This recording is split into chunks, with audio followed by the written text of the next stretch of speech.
Newsnight tonight. A majority of parliamentarians have voted to adopt a Constitutional Review Committee report. The report recommends the amending of Section 25 of the Constitution.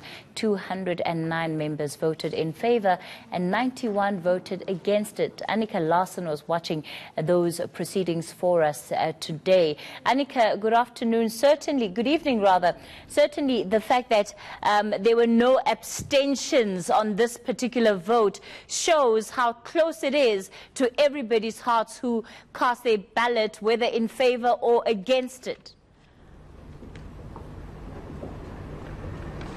That's right, 209 votes in favour, 91 against.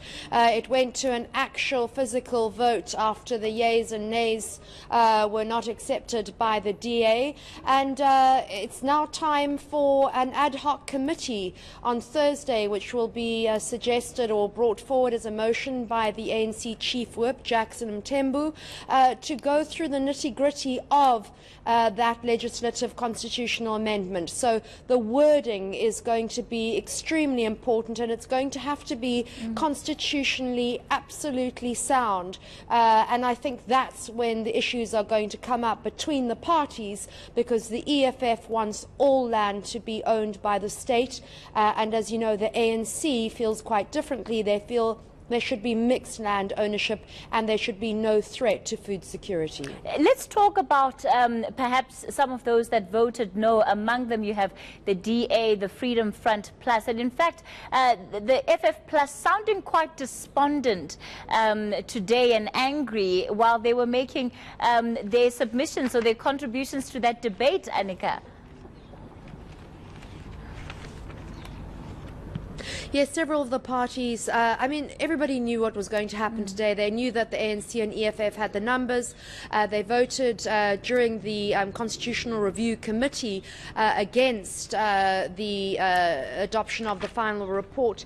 And so parties such as the DA, IFP, COPE, IFP, Freedom Front Plus and ACDP said while they strongly believe that there should be a more equitable distribution of land, the ANC really is to blame for not having done that in the past 20 years, and that there is no reason for Section 25, which is in the Bill of Rights, to be amended, as that mechanism for expropriation of land without compensation is already in place.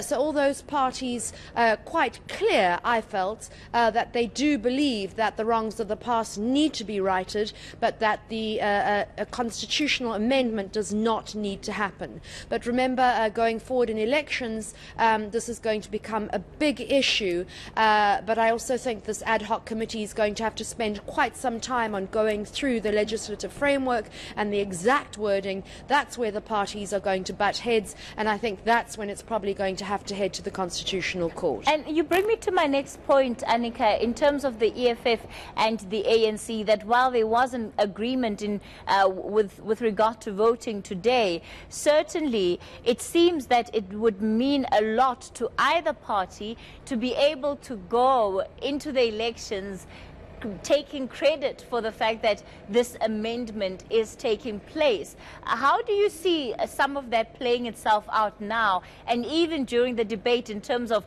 why this matter was even considered by Parliament to begin with?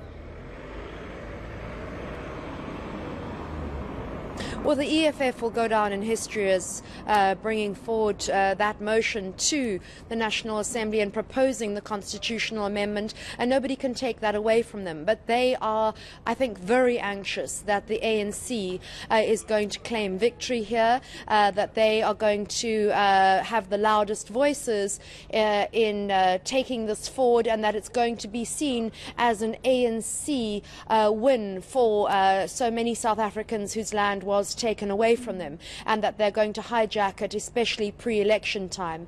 We also know that there's going to be some kind of clash ahead of elections, because we've just been to a briefing with Julius Malema now, and he said that the constitutional amendment should be done before the end of the 5th Parliament, which is in mid-March, I think, and the ANC saying that there's absolutely no ways that that can happen.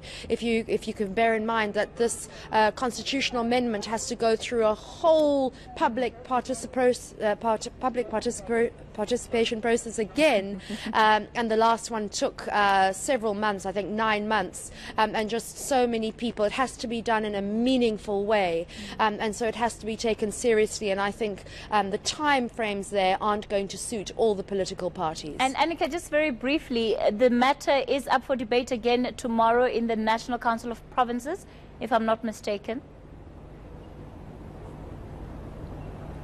That's right. It was meant to be held today, but they have so much legislation going forward that needs to be passed before Parliament rises at the end of this week, that they decided to do it tomorrow. They don't need 6 out of 9 provinces to pass a report. To pass an actual constitutional amendment, they need the majority, and they need 6 out of 9 provinces. But as this is a report, they need just to get I can't remember how many provinces is, but it's not nearly as much as they would actually need for a constitutional amendment. All right.